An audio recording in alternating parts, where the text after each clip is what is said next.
Muy buenos días. Le damos la más cordial bienvenida a la conferencia en línea Modificaciones al reglamento de la ley número 30.22.5, Ley de Contrataciones del Estado. Le saluda Cecilia Rodríguez, coordinadora de capacitación y certificación de la Dirección de Normatividad de la Dirección General de Abastecimiento, y estaré a cargo de moderar esta reunión virtual durante la presente jornada. Esta actividad se realiza como parte de las labores de difusión que ofrece el Sistema Nacional de Abastecimiento de la Dirección General de Abastecimiento del Ministerio de Economía y Finanzas. También les pedimos que registren su asistencia completando el link que aparece en el chat en la opción preguntas y respuestas del evento, y así los vamos a tener para invitarlos a los siguientes eventos que realicemos. Muy bien. El día de hoy nos acompaña Juliana Morales de los Santos, especialista en regulación técnica de las adquisiciones de la Dirección General de Abastecimiento del Ministerio de Economía y Finanzas, y desarrollará el tema Modificaciones al reglamento de la ley número 30.22.5, Ley de Contrataciones del Estado. Adelante, Juliana. Muy buenos días con todos. Bienvenidos nuevamente a este webinar. Como ya lo dijo Cecilia, vamos a tocar hoy día las modificaciones al reglamento de la ley 30.22.5. Esperamos que sea de su total entendimiento. Por favor, siguiente diapositiva. Vamos a dar inicio a la exposición. Bueno, el principal objetivo de esta exposición es evidentemente dar a conocer las principales modificaciones al reglamento de la Ley de Contrataciones del Estado, así como precisar su incidencia en la mejora del régimen general de la contratación pública. Como ya ustedes conocen, las últimas modificaciones al reglamento de la Ley de Contrataciones del Estado fueron aprobadas mediante Decreto Supremo 162/2021, emitido por Economía y Finanzas, el 26 de junio del 2021. Digamos que es relativamente reciente la emisión de este decreto supremo. Y, siguiente diapositiva, por favor, principalmente se estructura en 4 ejes. Los 4 ejes son los que están viendo ustedes en estos momentos. El primer eje está relacionado a las modificaciones orientadas a la simplificación de la toma de decisiones de los operadores respecto a la aplicación de la normativa. El segundo eje son medidas que faciliten la gestión contractual. El tercer eje son modificaciones orientadas a la mejora de los procesos para la solución de controversias. El eje número 4 está orientado a la dinamización y reactivación económica del país, fomentando la participación de las micro y pequeñas empresas. Entonces, vamos a hablar por cada uno de estos ejes de algunas modificaciones que se han emitido en el reglamento. El Decreto Supremo dispone aproximadamente 33, la modificación de 33 artículos. Para esta exposición vamos a tocar los más relevantes, justamente un poco por el tiempo que tenemos. Siguiente diapositiva, por favor. Empecemos con el eje número 1, que está referido a la simplificación de la toma de decisiones de los operadores respecto a la normativa, de la aplicación de la normativa, ¿no? Siguiente diapositiva, por favor. El artículo 47 ha sido modificado y dentro de su redacción se ha consignado, respecto a los documentos del procedimiento de selección, que estos documentos no deben incluir certificaciones que constituyan barreras de acceso para contratar con el Estado, ¿no? Esta disposición nace considerando que el libre acceso a las contrataciones tiene como fundamento los principios que inspiran las disposiciones de la contratación estatal. Tenemos entonces los principios de la Ley de Contrataciones del Estado: libertad de concurrencia, transparencia, eficiencia, así como los principios generales del régimen económico consagrados en la Constitución Política del Perú. Entonces, en este punto es necesario resaltar que lo que se ha querido disponer es que no corresponde que las entidades soliciten certificaciones que puedan constituir barreras de acceso. Una barrera de acceso es todo aquello que podría limitar la participación o elección de proveedores, ¿no?, que sean idóneos para el proceso de contratación.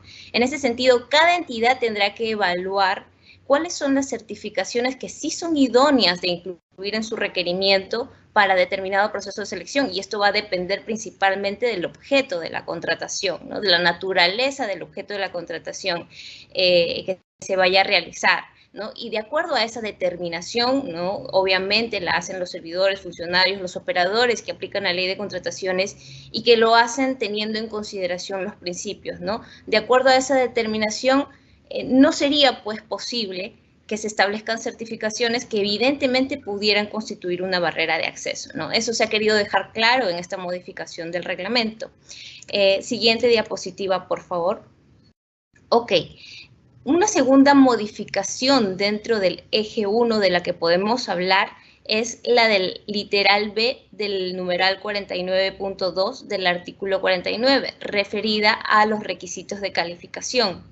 En esta oportunidad, para el caso de consultorías en general y consultorías de obra, se ha querido dejar en claro que el requerimiento debe considerar de manera obligatoria aquellos recursos técnicos y profesionales que el proveedor debe emplear. En esa línea, esta modificación busca resaltar la importancia del personal clave en estos objetos y, por lo tanto, se ha establecido que desde el requerimiento debe incluirse de manera obligatoria su experiencia y las calificaciones. En tanto, es a través de la pericia, ¿no? de estos proveedores adquirida mediante la experiencia y formación académica que pueden tener un conocimiento especializado y que al final esto resulta en un beneficio para la contratación, la ejecución del contrato, ¿no? Que se realiza en el marco de los contratos suscritos con una entidad. Entonces, esta medida contribuirá a asegurar la capacidad profesional del personal clave propuesto por el postor para prestar la consultoría, ¿no? Respecto al numeral 49.4 que pueden ustedes apreciar allí, ¿no? La razón de esta modificación es que se ha contemplado que las personas jurídicas resultantes de un proceso de reorganización societaria no pueden acreditar la experiencia que le hubieran transmitido como parte de dicha reorganización las personas jurídicas sancionadas con inhabilitación vigente o definitiva, ¿no? En este caso, la intención de esta modificación es evitar que el inhabilitado se vincule de algún modo con el Estado, ¿no? Incluso de manera indirecta. Por ese motivo, se realiza la precisión de que esto abarca a todas las formas de reorganización, ¿no? Ya que se ha podido evidenciar que la posibilidad de que las sociedades transmitan su experiencia en materia de contratación pública no solamente se restringe a la fusión por absorción, sino que también se puede dar a través de otras formas, como por ejemplo la fusión por incorporación, la escisión, la transformación de sucursal en alguna de las formas societarias nacionales, ¿no? Entonces, esta disposición, y cabe resaltar y cabe que todos tengamos en cuenta esto, únicamente es aplicable a aquellos proveedores con inhabilitación, es decir, sancionados con inhabilitación y no con una multa, ¿no? Incluso pese a que ésta pueda encontrarse impaga. ¿Por qué?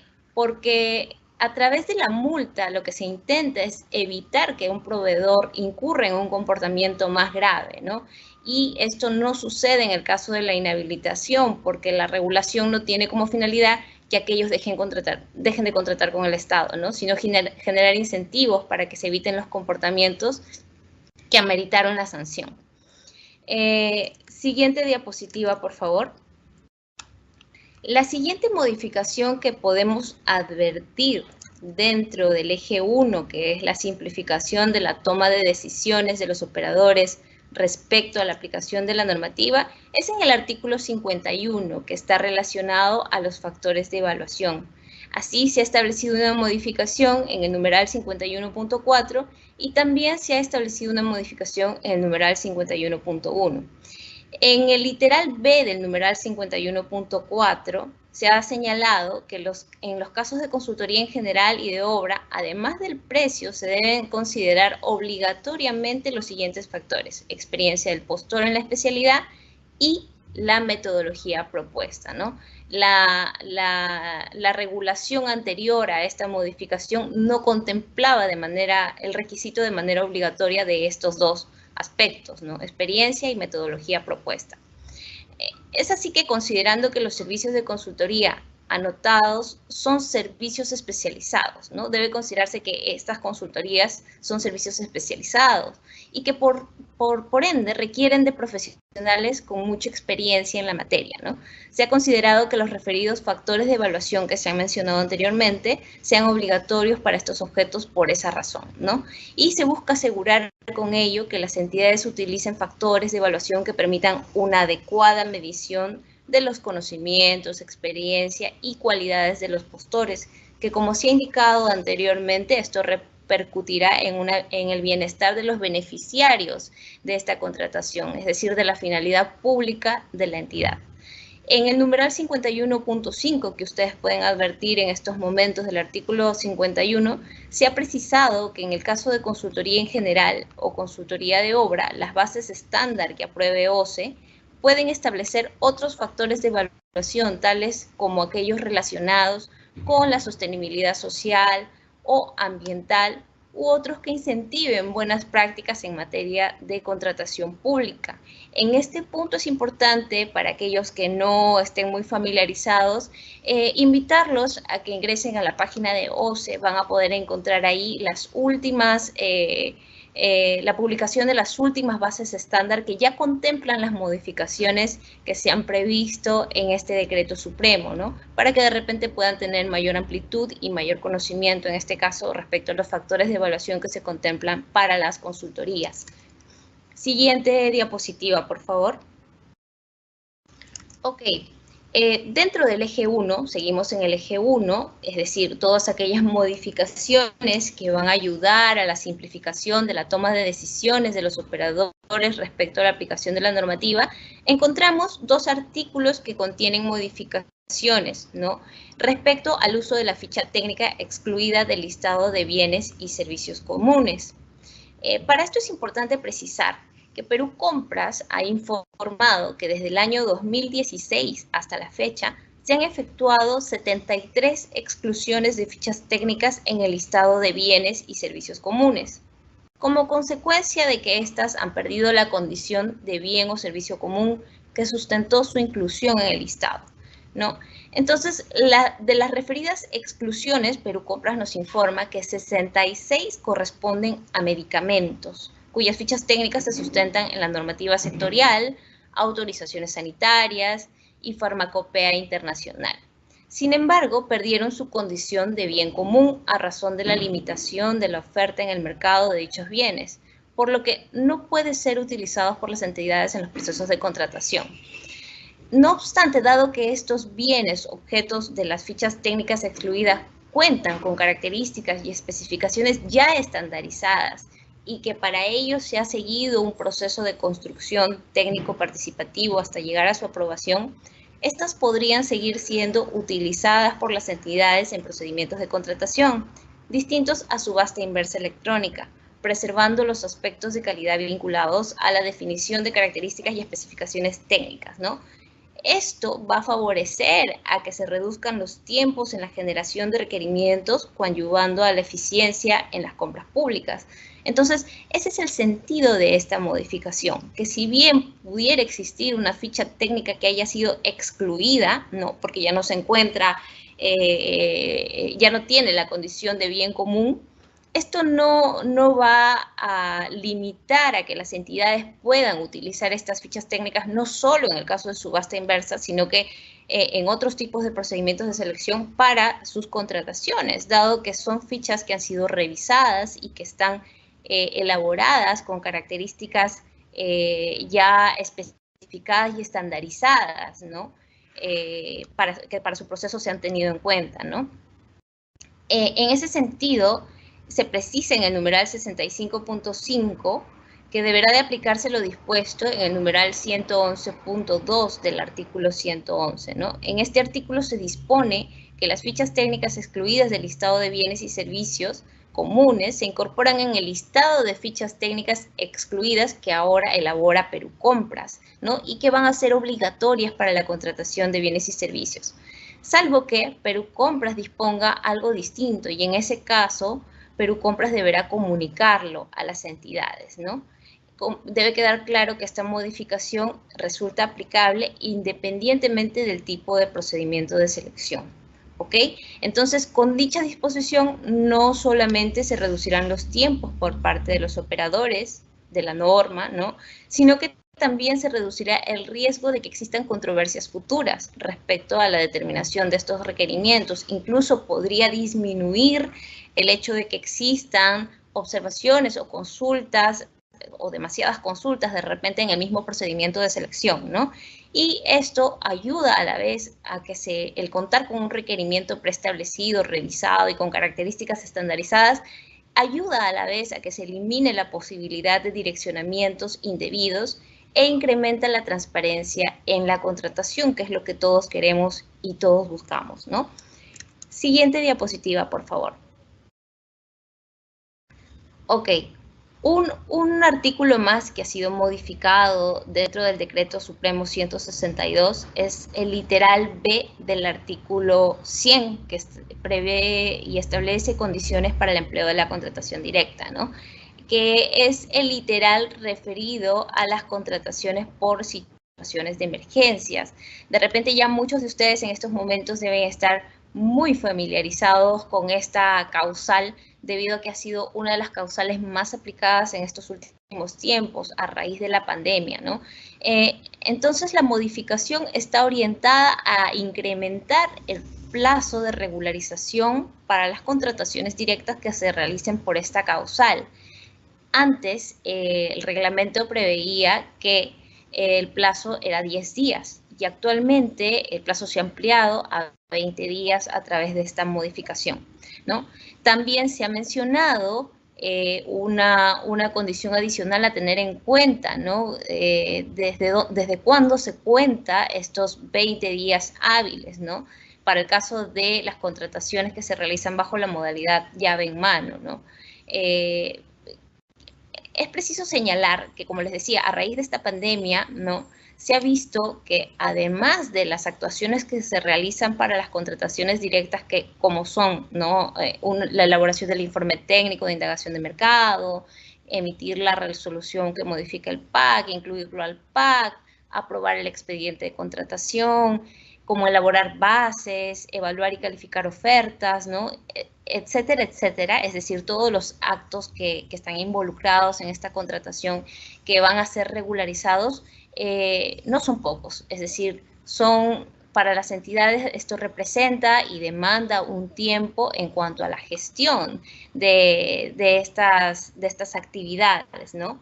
Entonces, al ser numerosos, el plazo de 10 días hábiles resultaba insuficiente y por eso se amplió. Sobre todo porque ahora en situaciones de emergencia las entidades tienen algunas complicaciones adicionales, ¿no?, para cumplir con la regularización. Los procesos en ocasiones, y cuando el estado de emergencia es mucho más álgido, hay dilaciones que tienen que ver con un tema de traslado, con un tema de incluso el que los funcionarios vean incrementada la carga, ¿no?, y esto debilite un poco que las actuaciones sean más rápidas, ¿no?, como es lógico justamente por lo que estamos viviendo actualmente por el COVID, ¿no? En ese sentido, en aplicación al principio de eficacia y eficiencia, es que nosotros se ha considerado necesario ampliar este plazo a 20 días hábiles, ¿no? Obviamente, esto es siempre que se configure el supuesto previsto en el literal B que ya hemos mencionado hace un momento. Ahora, respecto a la precisión para las contrataciones bajo la modalidad llave en mano que hace este artículo, es preciso señalar que en el caso de la contratación de bienes, que se efectúa mediante la contratación directa por situación de emergencia, la regularización se efectúa desde la entrega del bien o la primera entrega en el caso de suministros. Para este supuesto, el reglamento, tal como estaba redactado anteriormente, no preveía el momento a partir del cual correspondía realizar la regularización, ¿no?, para el caso de contrataciones que sean bajo la modalidad de llave en mano, a pesar de que por la naturaleza no solo corresponde que el proveedor haga entrega efectiva del bien, sino que sumado a ello debe instalarlo, como ustedes saben, ponerlo en funcionamiento, ¿no? Esto obviamente de acuerdo a las especificaciones que cada entidad determine, ¿no? Entonces, la modificación en este aspecto se justifica en que recién con la instalación y puesta en funcionamiento del bien entregado por el contratista es que la entidad podrá otorgar la conformidad respectiva, ¿no? Por lo que se ha considerado razonable, ¿no?, y coherente que a partir de este momento se contabilice el plazo, y esto es lo que se ha especificado en esta parte del reglamento, ¿no? Siguiente diapositiva, por favor. Ok, dentro del eje 1, y me parece que ya esta es la última modificación de la que vamos a hablar dentro del eje 1, es que se ha modificado el concepto o la definición del procedimiento de selección, ¿no? Y esto tiene una explicación que se vincula mucho al análisis que tiene que ver con la Ley de Procedimiento Administrativo General, ¿no? Y el análisis de la naturaleza de un contrato que es suscrito con el Estado, ¿no? En este sentido, esta modificación plantea una definición más acorde con la naturaleza de un contrato que se suscribe entre un proveedor con el Estado, ¿no? Ya que actualmente se define como el conjunto de actos administrativos, de administración o hechos administrativos que tiene por objeto, o se definía, ¿no?, que tiene por objeto la selección de la persona natural o jurídica con la cual las entidades del Estado van a celebrar un contrato, ¿no? En este punto es preciso señalar, y solo para dar dar alcances de repente de naturaleza jurídica sobre este tema, que la naturaleza de los procedimientos de selección en el marco de la contratación pública y sus etapas o actos que lo constituyen comprende un conjunto de actos de gestión administrativa, ¿no?, que se desarrollan con la finalidad de seleccionar un proveedor con el cual, obviamente, previa evaluación de que se cumplan todos los requisitos, la entidad va a suscribir un estado, ¿no? Entonces, el proveedor que firma el contrato adquiere la calidad de contratista contando con derechos y obligaciones que no son compatibles con las condiciones de un administrado normal, común, en el marco de un procedimiento administrativo, ¿no? Entonces, se le reconocen a este contratista derechos y obligaciones, pero no en su calidad de administrado, sino en atención al contrato suscrito, ¿no?, que obviamente le otorga la calidad de contratista, ¿no?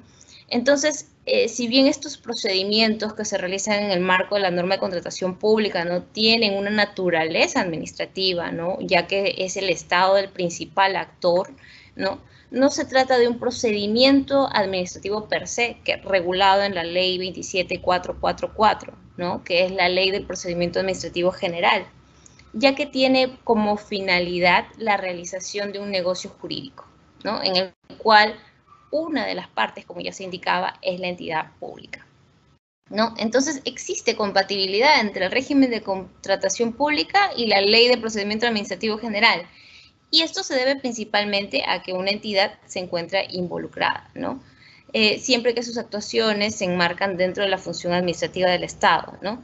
Pero ello no implica que los regímenes de contratación deban observar obligatoriamente los plazos previstos en la LPAG, ya que de aplicar esos plazos, esto podría resultar incluso un contraproducente, ¿no? Por ejemplo, si tenemos en cuenta que se realiza una contratación de bienes perecibles o, por ejemplo, de alimentos, ¿no? En ese caso, es necesario respetar los plazos que se establecen en el contrato y no regirse a la Ley del Procedimiento Administrativo General.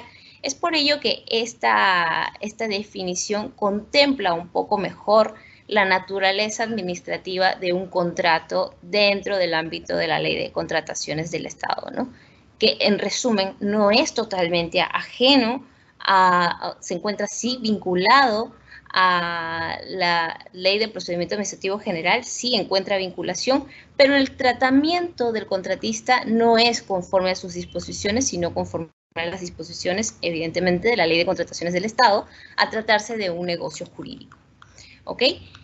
Entonces, bien, esperando que se haya entendido o hayan tenido mayor claridad respecto a este primer grupo de modificaciones al reglamento, vamos a pasar al eje número 2. Siguiente diapositiva, por favor. Ok, el eje número 2 se trata de modificaciones respecto a modificaciones realizadas en el reglamento que van a impulsar y que se van a tratar de medidas que faciliten la gestión contractual. ¿Ok? Entonces, pasemos a ver cuáles son esas medidas que se han considerado necesarias para facilitar la gestión contractual. Siguiente diapositiva, por favor. Tenemos entonces el numeral 141.2 del artículo 141. Este artículo está referido a los plazos y procedimientos para el perfeccionamiento del contrato. Se ha incorporado este numeral 141.2.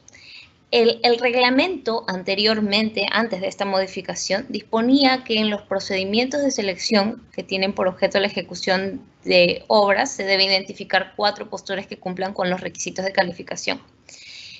En ese sentido, la modificación que se propone actualmente en este numeral plantea que dicha identificación debe servir para que la entidad pueda requerir a dichos postores calificados suscribir el contrato, ¿no? En caso el ganador de la Buena Pro no haya cumplido con su obligación de perfeccionar el contrato con la entidad. Ello es así porque en la actualidad la normativa no hace referencia o no hacía referencia al requerimiento de la entidad al postor que ocupó el segundo lugar para que presente la documentación y perfeccione el contrato.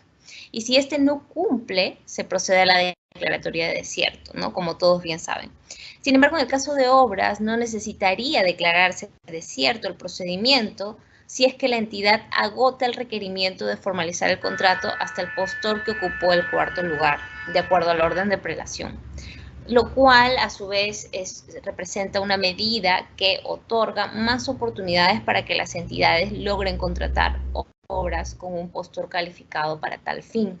Entonces, un poco lo que se ha querido brindar a través de esta modificación es amplitud y apertura para que no dejen de contratarse las obras que las entidades han programado, ¿no? En el plazo previsto, de repente es un impulso a que las entidades puedan mejorar su gestión en esta parte del proceso de contratación y que con ello, ¿no? A la larga se puedan utilizar los beneficios de la ejecución de estas obras, ¿no? Que se realicen. Siguiente diapositiva, por favor. Ok, la siguiente modificación que vamos a ver que se encuentra también dentro del eje 2, que son medidas que facilitan la gestión contractual, ¿no? Se refiere a los tipos de garantías. Y en este caso, la modificación tal como se puede apreciar, faculta a la entidad a decidir sobre el documento que respaldará la garantía presentada, ¿no? Es decir, la normativa antes de esta modificación no preveía que los postores y contratistas presenten como garantías cartas fianzas o pólizas de caución, ¿no? Entonces, esta modificación tiene de respaldo como sustento, ¿no? Que su finalidad es resguardar los intereses del Estado, ¿no? Y se alcanza con cualquiera de los documentos que pueda presentar un contratista, como puede ser la carta fianza o póliza de caución, ¿no? Entonces se plantea que el ganador de la Buena Pro sea quien determine el documento a presentar. Máxime si en algunos casos, ¿no? El conseguir alguno de ellos puede tomar más tiempo y con ello podría correrse el riesgo de que se incumpla el plazo otorgado para la suscripción del contrato, ¿no? Esta medida evidentemente va a ayudar a que el Estado contrate oportunamente, ¿no? Sin ver desprotegidos sus intereses y que se reduzca evidentemente el riesgo de pérdidas de Buena Pro. Sobre todo ahora en tiempos de, bueno, desde el año pasado hasta este año, dada la situación de emergencia, incluso en algunos bancos se han visto ciertas dificultades para que las entidades puedan, mejor dicho, para que los proveedores puedan obtener sus garantías de fiel cumplimiento a través de la carta fianza, ¿no? Entonces, se deja abierta la posibilidad de que sea el contratista el que decida si presentar la carta fianza o la póliza de caución. Y con esto salvaguardar la continuidad del procedimiento, ¿no? Que no se vea interrumpido, que no se pierda la Buena Pro, que no se declare desierto, que no volvamos a convocar un procedimiento que a la larga amerite duplicar los plazos para la contratación, ¿no? Siguiente artículo, por favor. Siguiente diapositiva.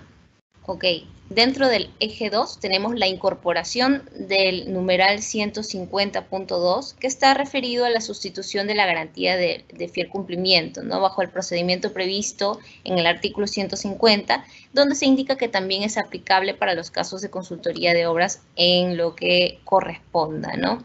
Esta posibilidad responde a que la naturaleza de este objeto de contratación también se admite para la aplicación de las consultorías de obras, ¿no? Para aplicación en las consultorías de obras, permitiendo que parte del monto de la garantía originalmente otorgada pueda contribuir a dinamizar la economía, ¿no? Nuevamente, sin desproteger al Estado.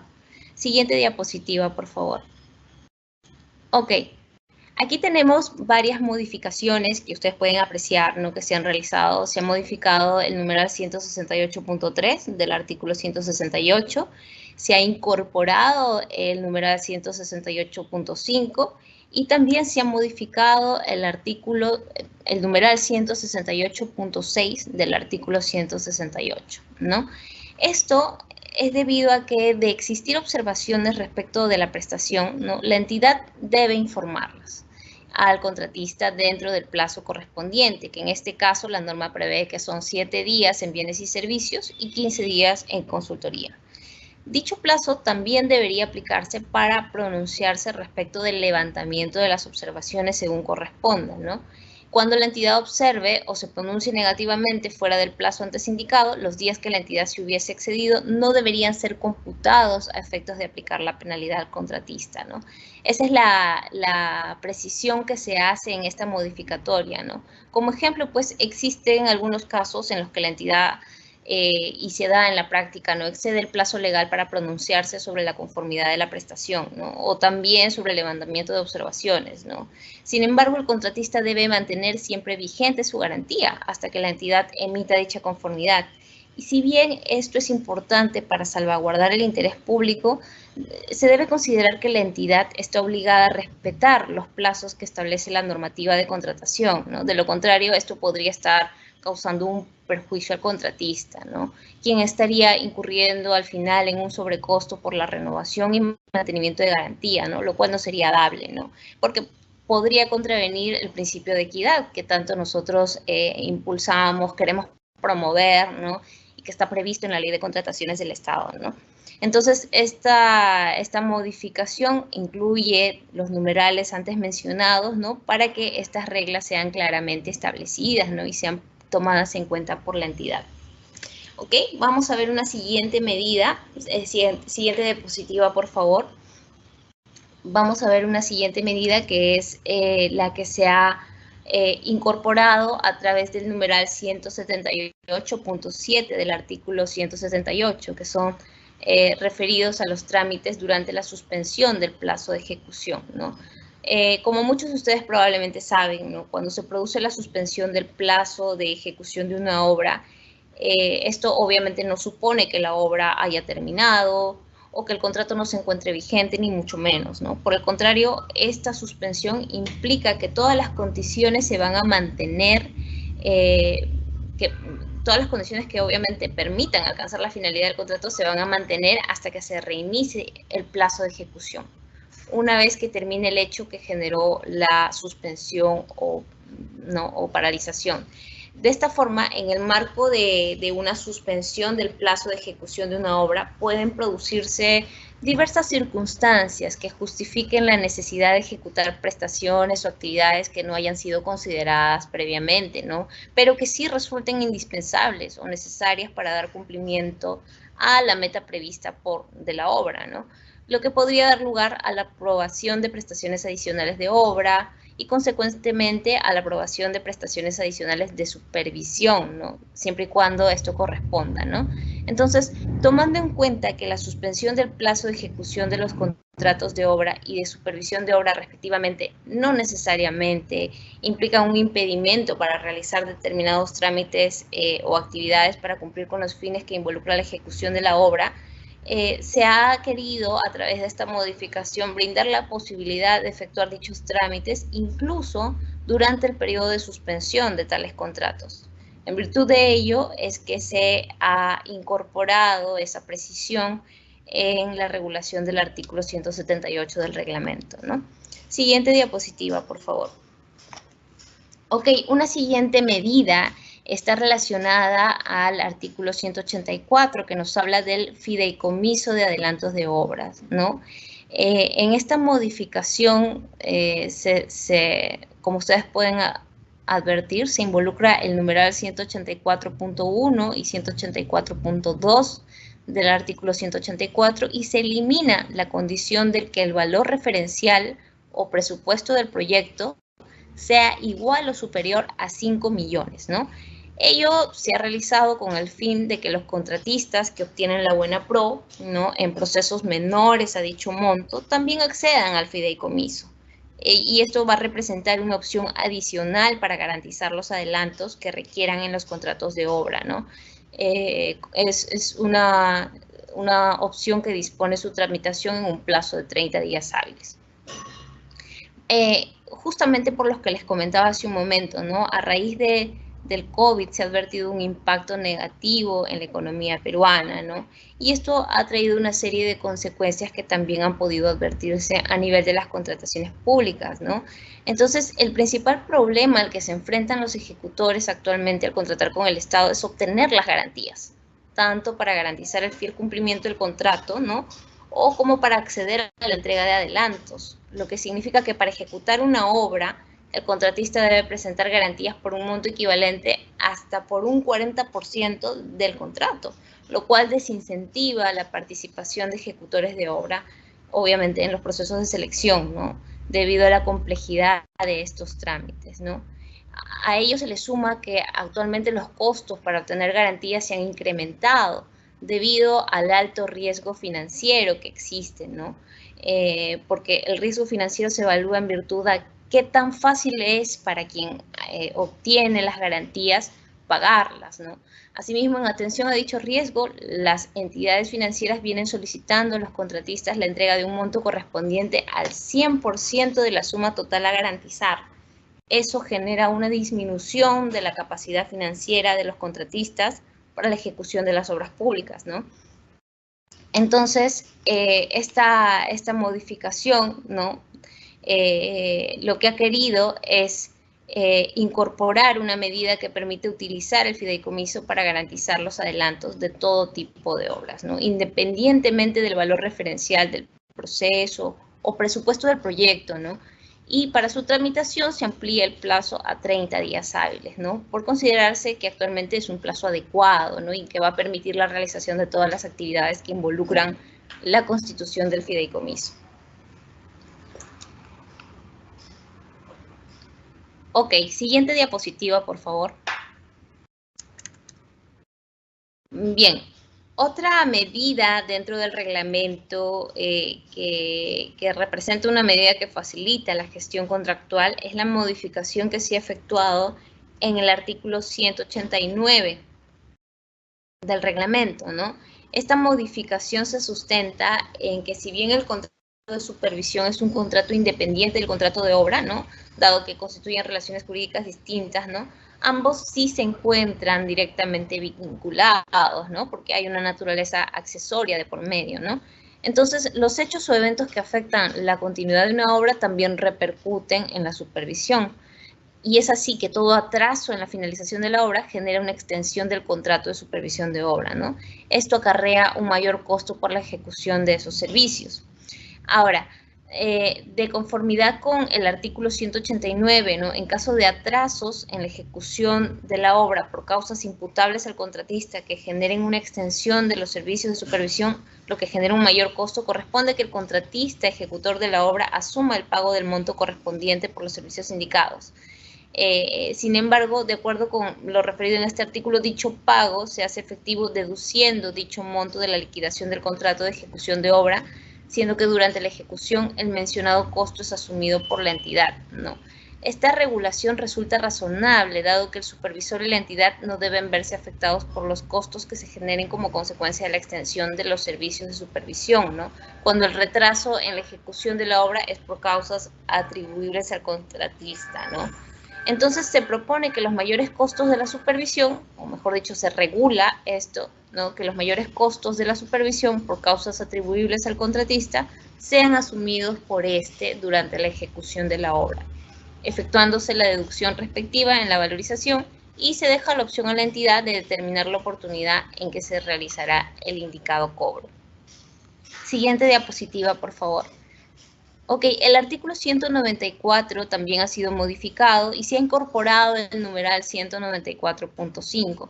En el caso del numeral 194.2 únicamente se ha hecho una precisión adicional, ¿no? Para ello es importante conocer que en los contratos de obras, sea tanto los que se realizan a precios unitarios como a suma alzada, ¿no?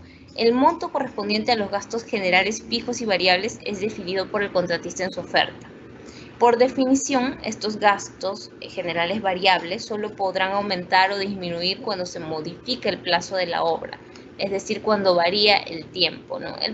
El problema que surge es que en contratos a precios unitarios, cuando se ejecutan mayores metrados, ¿no? Puesto que en la valorización de mayores metrados también se debería agregar el porcentaje de gastos generales, el monto correspondiente a dicho concepto ya fue pagado mediante la valorización principal, ¿no? Entonces, esta valorización, ¿no? En determinados casos, ¿no? Podría terminar pagándose, podría generar que se termine pagando mayores gastos generales a la entidad. En ese sentido, se propone establecer que el límite de los gastos generales a reconocer a través de las valorizaciones es aquel que esté indicado por el contratista en su oferta, ¿no? Salvo que se extienda el plazo de la obra, en cuyo caso se pagarán mayores gastos generales variables mediante la valorización correspondiente, ¿no? Que deberá ser verificada por la entidad. Siguiente diapositiva, por favor. Respecto a las prestaciones adicionales, también se ha realizado una modificación en el artículo 205, ¿no? El reglamento no preveía para mayores metrados superiores al 15% que se requiera aprobación de la Contraloría General de la República, ¿no? Entonces no existía claridad respecto de quién aprueba dichos mayores metrados. Normalmente, y las entidades siempre en estos casos acudían a las interpretaciones que OCE daba a través de sus opiniones, ¿no? Pero había un aspecto que era ambiguo, ¿no? Entonces, resultaba necesario establecer esta modificación para que se precise que el supervisor también autoriza la ejecución de mayores metrados, aun cuando estos puedan superar el 15% del contrato original. Sin embargo, no es que no exista un límite ahora en cuanto a porcentaje, sino que el límite va a ser aquel que se ha establecido en el artículo 206, que si tienen la oportunidad de revisar van a poder encontrar que es el 50%, ¿no?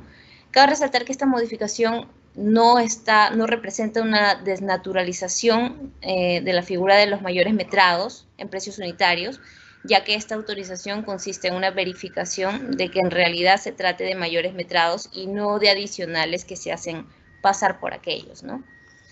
Ok, vamos a pasar a la siguiente diapositiva. Y en este caso vamos a hablar del eje 3, que son modificaciones que están orientadas a la mejora de los procesos para la solución de controversias.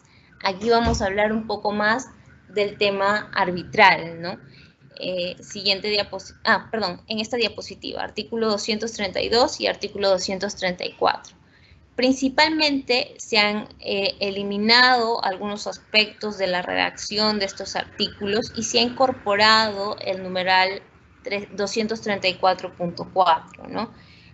Para explicar un poco, vamos a mencionar que el numeral 232.2 del artículo, ¿no? Ha previsto que para la designación residual del presidente del tribunal arbitral o del árbitro único en un arbitraje institucional, el árbitro a designarse está inscrito en el Registro Nacional de Árbitros, OCE, ¿no? Se ha advertido que el numeral 16 del artículo 45 del TUO de la Ley de Contrataciones solo ha previsto que para la designación del tribunal arbitral en una institución arbitral o ad hoc, el árbitro a designarse debe estar inscrito en el Registro Nacional de Árbitros, ¿no? Sin que se haga referencia al árbitro único, razón por la cual esta modificación adecúa sus disposiciones a los alcances señalados en la Ley de Contrataciones del Estado, ¿no? Ahora, el numeral 234.2 preveía que la recusación de los árbitros puede ser resuelta por una institución arbitral acreditada. Sin embargo, la legislación vigente no establece ningún mecanismo de acreditación de los centros arbitrales, por lo que una vez reconocido ello, ¿no?, la modificación que se ha escrito en este decreto supremo elimina la referencia al término acreditada, ¿no? De otro lado, la modificación del numeral 234.3 del artículo 234 se establece con la finalidad de no dilatar los procesos arbitrales, ¿no?, correspondiendo que se mantenga únicamente la posibilidad de suspender el arbitraje cuando se haya recusado al árbitro único o a la mayoría de sus integrantes, por lo que se suprime la facultad que esta suspensión sea dispuesta por el tribunal arbitral, ¿no? Adicionalmente, se ha incluido el numeral 234.4, como se indicó hace un momento, ¿no?, en el que se señala que si una parte acumula 3 recusaciones que se declaran infundadas en un mismo arbitraje, sean continuas o no, ya no podrá interponer ninguna otra nueva. Esto se ha realizado con la finalidad de evitar el ejercicio abusivo del derecho que tienen las partes, en algunas ocasiones, para recusar a los árbitros, lo cual estaría evidenciado con sus constantes peticiones, que a la vez se ha determinado que son infundadas, ¿no?, en muchas ocasiones.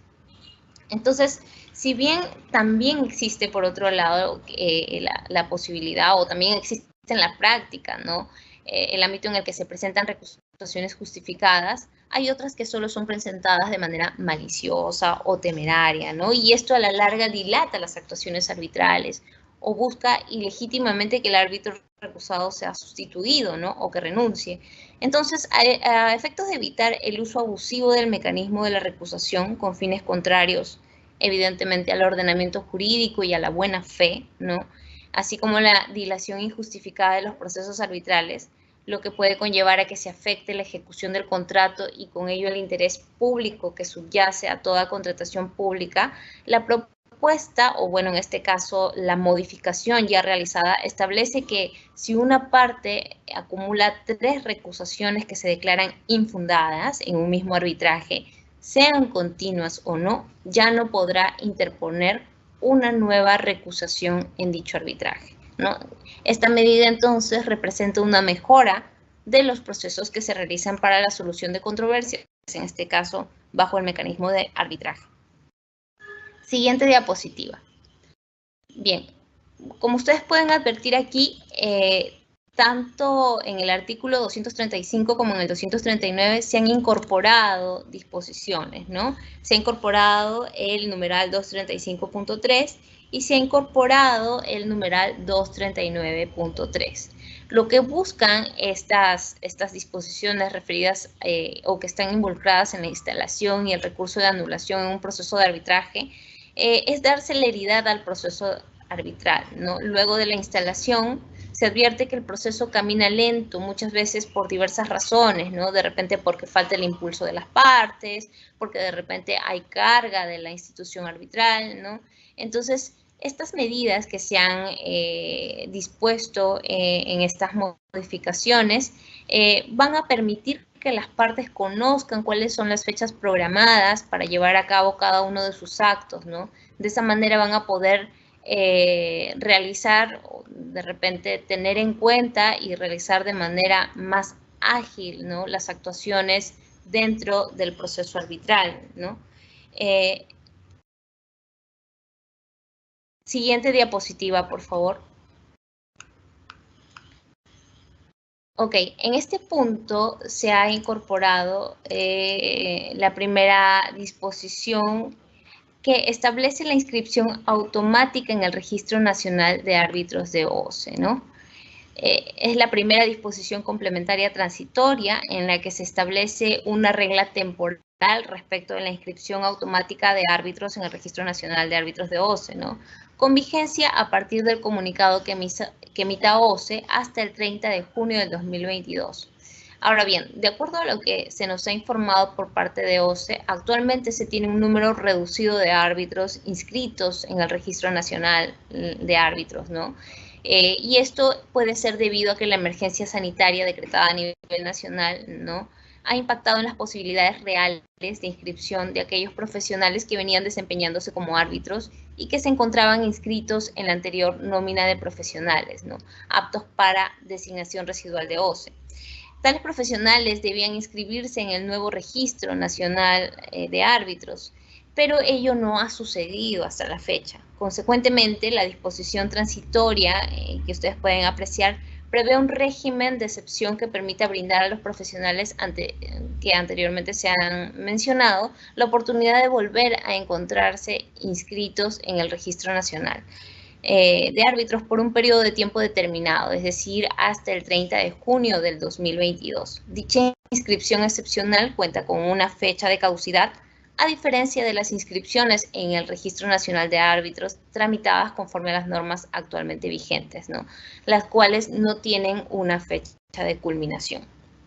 Ok, pasemos entonces a al último eje que está relacionado al eje número 4, sobre la dinamización y reactivación económica del país que fomente la participación de las micro y pequeñas empresas. Siguiente diapositiva, por favor. Como ustedes conocen, este es uno de los puntos más álgidos y también más requeridos de algún modo, ¿no?, que más impacto pueden generar en estos tiempos, ¿no?, porque justamente lo que se busca a raíz incluso de la pandemia es que pueda haber una reactivación económica más rápida, ¿no? Todavía seguimos enfrentando los embates de la pandemia, pero aún así se busca que estas medidas que se están promoviendo desde el Sistema Nacional de Abastecimiento puedan reactivar la economía, ¿no? En ese sentido, vamos a ver que se han modificado algunos aspectos del artículo 137 y 152 del reglamento de la Ley de Contrataciones del Estado, ¿no?, para agilizar la oportuna ejecución del contrato. Esta modificación que se ha realizado incrementa el límite para el perfeccionamiento del contrato de bienes y servicios en general mediante orden de compra o servicios, para procedimientos de subasta inversa electrónica y adjudicación simplificada, siempre que el monto del valor estimado no supere los 200.000 soles, ¿no? Entonces, se incrementa además el tope del monto de los contratos de bienes y servicios que se encuentran exceptuados de la presentación de garantías, distintos a las consultorías de obras, ¿no?, de 100.000, que era lo que establecía anteriormente el reglamento, a 200.000. Para no limitar en ese sentido la participación de las MIPES o desincentivar su participación en las compras públicas, la propuesta o esta modificación considera elevar el monto de excepción de la presentación de garantía de fiel cumplimiento del contrato y garantía de fiel cumplimiento por prestaciones accesorias en los contratos de bienes y servicios distintos a la consultoría de obras. Este tope que se ha mencionado, si bien se encuentra cerca de la mitad inferior de una adjudicación simplificada, se ha determinado que de acuerdo con la información obtenida del SEACE respecto a los periodos 2019 y 2020, con este tope se podrían generar beneficios muy importantes que superen en aproximadamente 30.000 o 31.000 procedimientos de selección convocados, ¿no?, para los procesos de bienes y servicios. Siguiente diapositiva. Ok, dentro de este mismo eje se han modificado dos artículos adicionales que son referidos a la calificación y evaluación de ofertas para MIPES.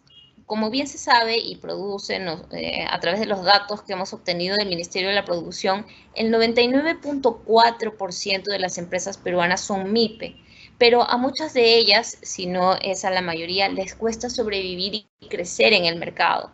En ese sentido, y dada la necesidad de que existan medidas que puedan ayudarlas a avanzar, digamos, económicamente y que ello contribuya a la producción en el país, se han establecido estas modificaciones, ¿no?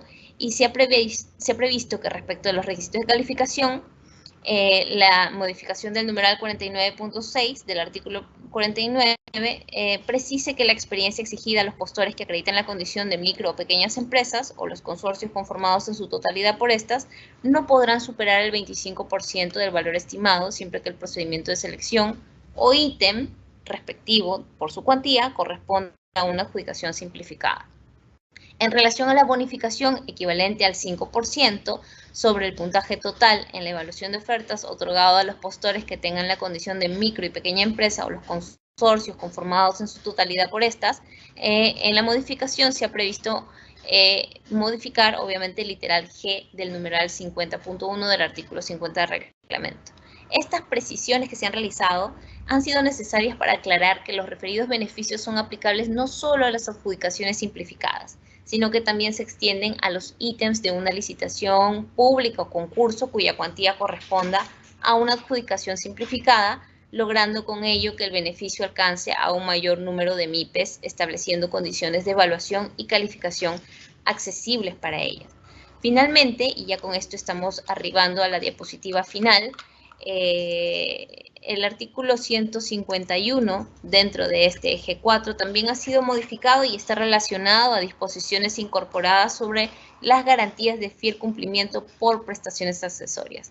Esta modificación plantea que se permita que la entidad aplique a las MIPES la retención prevista en el artículo 149 en lugar de la entrega de garantías por prestaciones accesorias, ¿no? Esta medida se fundamenta en el hecho que el contrato accesorio se encuentra ligado o depende del contrato principal, por lo que si por este último es posible otorgar a las MIPES el beneficio de la retención del 10% como garantía de fiel cumplimiento, este beneficio también podría extenderse a la garantía de fiel cumplimiento por prestaciones accesorias.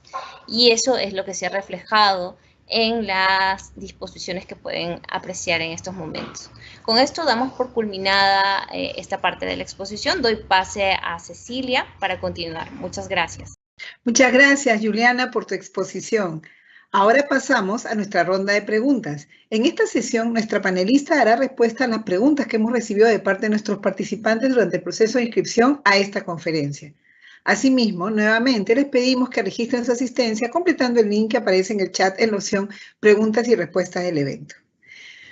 Muy bien, Juliana, comenzamos. Primera pregunta. La primera consulta dice, ¿en qué criterios principales de las modificaciones al reglamento de la ley número 30.22.5, Ley de Contrataciones del Estado, se encuentran los cambios? Ok.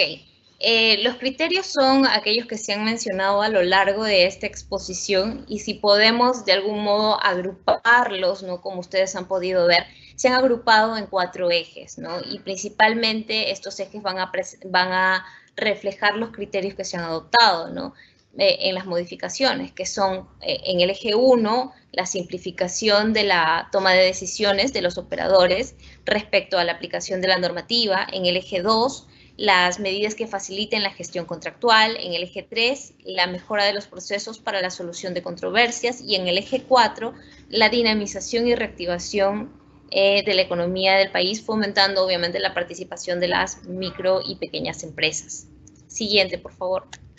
Bien, siguiente consulta. Según la última modificación al reglamento de las contrataciones del Estado, la consulta es necesario que un representante del área usuaria forme parte del comité de selección de un procedimiento de selección? Ok, aquí hay que precisar que las modificaciones de las que hemos hablado, del Decreto Supremo 162, no establecen disposiciones respecto a la conformación del comité de selección, ¿no? Sin embargo, vamos a precisar que el artículo 44 del reglamento establece que el comité de selección está integrado por 3 miembros, de los cuales por lo menos uno tiene conocimiento técnico en el objeto de la contratación, ¿no? Y en el caso de obras y consultorías, te indica que por lo menos 2 cuentan con conocimiento técnico en el objeto de la contratación, ¿no? Ahora, si nosotros hacemos una interpretación conjunta, como debe ser respecto a lo que señala el TUDO de la Ley de Contrataciones, pues el área usuaria está definida como la dependencia que formula el requerimiento, ¿no? Canaliza los requerimientos y también es quien realiza la verificación técnica de las contrataciones que se efectúan según su requerimiento. Entonces, el área usuaria de las entidades suele ser, o las áreas usuarias suelen ser, aquellas que cuentan con el conocimiento técnico para poder pertenecer a un comité de selección, ¿no? Esto obviamente no es óbice y la norma también ha precisado que en caso de que se requiera y que la entidad no cuente con alguien que tenga este conocimiento técnico, pueda ser contratado, ¿no? En ese sentido, la composición del comité de selección prevista en el reglamento, al señalar que debe contarse con un miembro que tenga conocimiento técnico en el objeto de la contratación, reconoce de manera implícita que este miembro pueda ser un representante del área usuaria. Aquí solamente quiero precisar, y para quien ha realizado esta consulta, que de repente, o lo invito a revisar en la página del OCE, la opinión número 22-2020 de TN, que también habla sobre las competencias del área usuaria, ¿no? Y que es la dependencia que cuenta con los conocimientos técnicos necesarios para definir las características técnicas de los bienes y servicios que se van a requerir. Y con eso, de repente, complementar un poco más o ampliar un poco más la respuesta a esta pregunta, ¿no? Siguiente pregunta, por favor.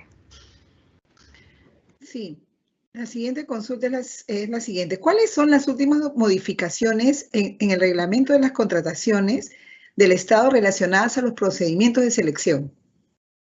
Ok, podemos citar varias, como ustedes han podido ver a lo largo de este webinar, ¿no? Por ejemplo, tenemos las modificaciones del artículo 47, el numeral 47.3 sobre los documentos de procedimiento de selección, el artículo 49, el artículo 50 sobre el procedimiento de evaluación, el artículo 51 sobre los factores, ¿no? El artículo 65 sobre la declaratoria de cierto, el artículo 100 sobre las condiciones para el empleo de la contratación directa, ¿no? Entre otros que obviamente van a poder ustedes ampliar a través de la revisión del Decreto Supremo 162, ¿no? Siguiente, por favor, siguiente pregunta. Bien, según la última modificación al reglamento de las contrataciones del Estado, ¿en qué caso se puede prescindir de un contrato? Ok. De acuerdo al numeral 137.1 del artículo 137 del reglamento, que ha sido modificado por el Decreto Supremo 162-2021, el contrato se puede perfeccionar mediante la recepción de la orden de compra o servicio en el caso de adjudicaciones simplificadas de bienes y servicios en general y en el caso de subastas inversas electrónicas, ¿no? Siempre que el monto del valor estimado no supere los 200.000 soles. Se debe tener en cuenta que esta modificatoria solo amplió el monto para efectos de la aplicación de esta disposición, ¿no? Y en el caso de catálogos electrónicos, el contrato se perfecciona con la aceptación de la orden de compra y o servicio emitida por el aplicativo de catálogos electrónicos. Es decir, que para estos casos también aplica la orden de compra y servicio. Siguiente consulta. Bien, según las últimas modificaciones al reglamento de las contrataciones del Estado, ¿cuál sería el procedimiento y el plazo para la regularización de contrataciones directas por emergencia sanitaria? Ok, aquí me sirve para recalcar que de acuerdo a la modificatoria, el plazo de regularización ha sido ampliado. Entonces, actualmente se cuenta con un plazo máximo de 20 días hábiles siguientes de efectuada la entrega del bien, o la primera entrega en el caso de suministros, o desde la instalación y puesta en funcionamiento en el caso de los bienes que se obtengan bajo la modalidad de llave en mano, ¿no? O del inicio de la prestación de servicio, ¿no? Para que la entidad regularice aquella documentación que está referida a las actuaciones preparatorias, ¿no? Ese es el plazo con el que se cuenta actualmente y se ha dado a raíz de la modificatoria. Siguiente pregunta, por favor. Según la última modificación, ¿es posible que el tiempo que demore un proceso de selección sea más ágil y en menor tiempo? A ver, las medidas implementadas a través del Decreto Supremo 162, como se ha indicado, están orientadas, entre otros aspectos, a simplificar la toma de decisiones de los operadores, ¿no? Respecto a la aplicación de la normativa. Esto va a repercutir, evidentemente, de manera positiva en el tiempo de los procedimientos de contratación, ¿no? Por ejemplo, y para recordar, ¿no? Se ha incorporado el uso de las fichas técnicas excluidas, ¿no? Que es un bagaje que va a tener Perú Compras, ¿no? Y que van a ser aplicadas independientemente del proceso de selección, ¿no? Se ha ampliado el plazo de regularización, que ya hablábamos hace un momento, ¿no? Y se han realizado precisiones respecto a la modalidad de llave en mano. Todo esto y las otras modificaciones que se han visto en el eje número 2 el eje número 1 van a permitir que las entidades tomen acción más pronta dentro de un proceso de selección, ¿no? Siguiente. Bien. Siguiente consulta. Según modificatorias últimas del Reglamento de Contrataciones del Estado, ¿cuándo es posible resolver un contrato de manera parcial? Ok, de acuerdo al numeral 165.6 del artículo 165, que se ha modificado conforme al Decreto Supremo 162, la resolución parcial involucra únicamente a la parte del contrato afectada por el incumplimiento y siempre que dicha parte sea separable e independiente del resto de las obligaciones contractuales, ¿no? Siempre que la resolución total del contrato pudiera afectar los intereses de la entidad. En ese sentido, el requerimiento que se efectúe debe precisar con claridad, ¿no?, qué parte del contrato queda resuelta si persistiera el incumplimiento, ¿no? De no hacerse tal precisión, se va a entender que el contrato se resuelve totalmente, ¿no? Entonces, esta parte de la precisión es muy importante para que el contrato en su totalidad no se vea afectado. Siguiente pregunta, por favor. Bien, según la última modificación al Reglamento de Contrataciones del Estado, ¿cuánto es el porcentaje de garantía de fiel cumplimiento y cuándo se solicitan? Según el numeral 1 del artículo 149 del reglamento de la Ley de Contrataciones, ¿no?, como requisito indispensable para perfeccionar el contrato, el postor ganador entrega a la entidad la garantía de fiel cumplimiento por una suma equivalente al 10% del monto del contrato, ¿no? De acuerdo al artículo 152, modificado por el Decreto Supremo 162, tratándose de contratos de bienes y servicios distintos a consultorías de obra, ¿no?, se ha incrementado el valor a 200.000, el monto hasta por el cual no se presenta garantía de fiel cumplimiento del contrato ni de prestaciones accesorias. Ahora, de acuerdo a la exposición de motivos de esta modificatoria que ustedes van a poder encontrar también a través del SPIG, ¿no?, este nuevo tope de la excepción puede generar diferentes beneficios. Entre ellos se ha estimado que puedan beneficiar a un aproximado de 30.000 procedimientos de selección, ¿no? Siguiente pregunta, por favor. Bien, Juliana. De acuerdo a la última modificación al Reglamento de Contrataciones del Estado, ¿cuáles son los requisitos de inadmisibilidad de apelación? Ok, los requisitos de admisibilidad del recurso de apelación han sido previstos en el artículo 121 del reglamento, ¿no? Este artículo, cabe señalar que no es un artículo que haya sido modificado en el Decreto Supremo 162, ¿no? Pero sí te establece cuáles son los requisitos de admisibilidad, no de inadmisibilidad. Sin embargo, se puede entender que si no se cumple con alguno de los requisitos previstos para la admisibilidad, pues sucedería todo lo contrario, ¿no? Esto lo van a poder encontrar en el artículo 121 del reglamento de la Ley de Contrataciones del Estado. Siguiente pregunta, por favor. Bien, Juliana, y como última pregunta, ¿cuáles son las certificaciones referidas en el artículo 47 del Decreto Supremo número 162-2021-EF? Ok.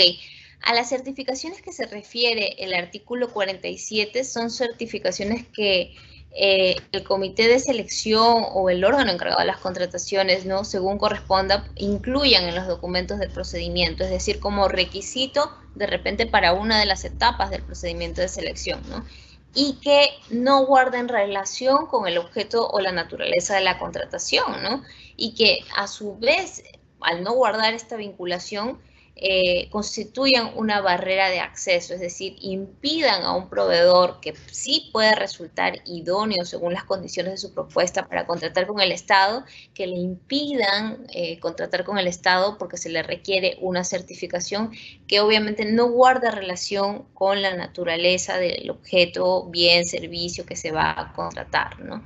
Esto obviamente va a tener que ser evaluado por cada entidad. Cada entidad va a tener que revisar y sustentar o tener el sustento siempre previo de cuáles son los requisitos que se establecen para una determinada contratación, ¿no? No pudiendo excederse si es que estas certificaciones que se vayan a requerir de cualquier tipo puedan afectar la contratación, ¿no? Siguiente pregunta, por favor. O no sé si con esto hemos llegado a la pregunta final. Con esto terminamos, Juliana. Ok. Gracias, muchas gracias a todos por su atención. Espero que haya sido de su total entendimiento este webinar y nos veremos próximamente. Muchas gracias, Juliana, por tu participación en este evento. Agradecemos a todos los participantes por habernos acompañado en esta conferencia, Modificaciones al Reglamento de la Ley número 30.22.5, Ley de Contrataciones del Estado, la misma que fue organizada por el Ministerio de Economía y Finanzas. En caso tengan consultas adicionales, pueden realizarlas a través del correo electrónico dga@mef.gov.p, el mismo que aparecerá en pantalla. El video de la conferencia será publicado en el canal de YouTube del Ministerio de Economía y Finanzas y los invito a suscribirse a este canal y activar las notificaciones para recibir alertas cada vez que subamos un video. Que tengan todos muy buenas tardes y hasta pronto.